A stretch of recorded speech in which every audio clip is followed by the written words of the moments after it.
ಜನ ತಮ್ಮ ಜೀವನ ಹಾಗಿರಬೇಕು ಹೀಗಿರಬೇಕು ಅಂತ ಹೇಳ್ತಾರೆ. ಆದರೆ ಬರೀ ಬಾಯಿ ಮಾತಿನಿಂದ ಹೇಳಿದರೆ ಅದು ಸಾಲದು, ಅದನ್ನು ನಿಜ ಜೀವನದಲ್ಲೂ ಕೂಡ ಕಾರ್ಯರೂಪಕ್ಕೆ ತರಬೇಕು. ಈ ಪ್ರಪಂಚ ಬಯಸೋದು ಸೋಮಾರಿಗಳನ್ನಲ್ಲ, ಬದಲಾಗಿ ಬೆಂಕಿಯನ್ನು ಉಗುಳುವಂತಹ ಜ್ವಾಲಾಮುಖಿಗಳನ್ನು. ಸೋಮಾರಿತನ ಪ್ರತಿನಿತ್ಯ ನಿನ್ನನ್ನು ಕುಗ್ಗುವಂತೆ ಮಾಡ್ತಾ ಹೋಗುತ್ತೆ.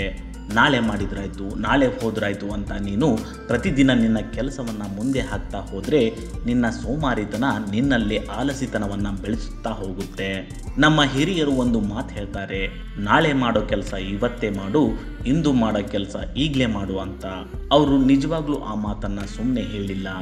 Doctor BR Ambedkar, CV Raman, bill Gates, APJ Abdul Kalam ಇವರೆಲ್ಲ ಅಂದುಕೊಂಡ ಸಮಯದಲ್ಲೇ ತಮ್ಮ ಕೆಲಸವನ್ನು ಮುಗಿಸಿದ್ರು. ಅದರಿಂದಾಗಿಯೇ ಅವರು ತಮ್ಮ ಜೀವನದಲ್ಲಿ ಸಾಧನೆಯ ಪರ್ವತವನ್ನು ಏರಿದರು. ಮೊದಲು ನೀನು ನಿನ್ನ ಸೋಮಾರಿತನವನ್ನು ಬಿಡು.